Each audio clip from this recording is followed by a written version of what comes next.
যখন আমরা একটা ব্যাঙকে একটা পাত্রে, জলের পাত্রের মধ্যে রেখে দিই, সে কিন্তু প্রথমে লাফায় না বা ঝাঁপায় না বা নিজেকে বাঁচানোর চেষ্টা করে না। সে কিন্তু চুপ করে ঘাপটি মেরে বসে থাকে এবং নিজের শরীরকে অ্যাডজাস্ট করতে শুরু করে ওই জলের সঙ্গে। এবং তার শরীরের উষ্ণতার দ্বারা কিন্তু জলটাও যখন গরম হতে থাকে, তার শরীরের উষ্ণতাটাও বাড়তে থাকে এবং সে ভাবতে থাকে আমি তো অ্যাডজাস্ট করে নিচ্ছি, আমি তো এর মধ্যে নিজের শরীরকে মানিয়ে নিচ্ছি, আমি কেন লাফাবো, কেন ঝাঁপাবো, কেন বাঁচারই বা চেষ্টা করব। আস্তে ধীরে যখন সেই জলটা গরম হতে থাকে, তার উষ্ণতাটা বাড়তে থাকে, তখন কিন্তু ব্যাঙে বুঝতে পারে যে এবার জলের উষ্ণতাটা বাড়ছে, আমার শরীরের উষ্ণতাটাও বাড়ছে, এবার যদি আমি লাফিয়ে না যেতে পারি তাহলে কিন্তু আমি আর বাঁচতে পারবো না।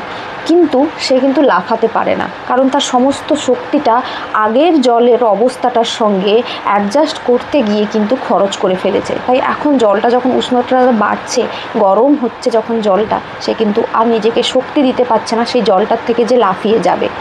তখন কি হচ্ছে, সেই জলের মধ্যে সে কিন্তু সিদ্ধ হয়ে যাচ্ছে।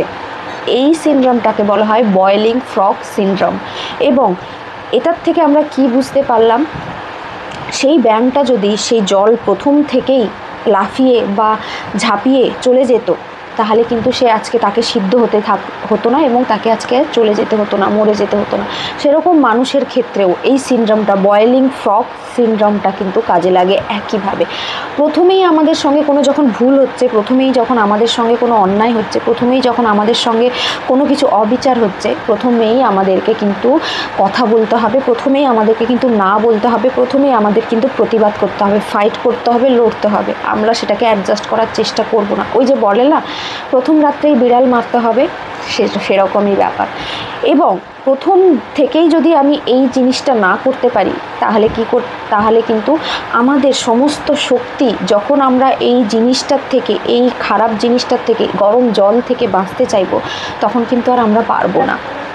তখন কিন্তু আমরা সব শক্তি হারিয়ে ফেলেছি। ওই যে যুদ্ধ করতে করতে, নিজের মধ্যে নিজে যুদ্ধ করতে করতে, অ্যাডজাস্ট করাতে করাতে, সময়ের সঙ্গে, সেই সিচুয়েশানের সঙ্গে আমরা কিন্তু সমস্ত শক্তিটাকে আগের সিচুয়েশানে কিন্তু আমরা খরচ করে ফেলেছি। তাই আর আমরা নতুন এই সিচুয়েশানে কিন্তু নিজেদের মধ্যে লড়াই করার, প্রতিবাদ করার ক্ষমতা থাকে না। আর শেষ অবধি কী হতে হবে, যদি না আমরা প্রথম থেকে লড়াই না করতে পারি, প্রথম থেকে যদি না আমরা প্রথম থেকে যদি না আমরা প্রতিবাদ করতে পারি, প্রথম থেকে যদি না আমরা নাকে না বলতে শিখি, প্রথম থেকেই যদি আমরা এই অবিচারটাকে মেনে নিই, সহ্য করে নিই, প্রতিবাদ না করি, তাহলে কিন্তু ব্যাঙের মতন আমাদেরকেও শেষ হয়ে যেতে হবে ওই গরম জলের মধ্যে ফুটে, সেদ্ধ হয়ে। তখন আর কষ্ট বলার বা শোনার মতন কেউ থাকবে না। ভিডিওটি যদি ভালো লাগে অবশ্যই শেয়ার করে দাও এবং যে এই সিচুয়েশনের মধ্যে আছো, এক্ষুনি বের হয়ে আসো।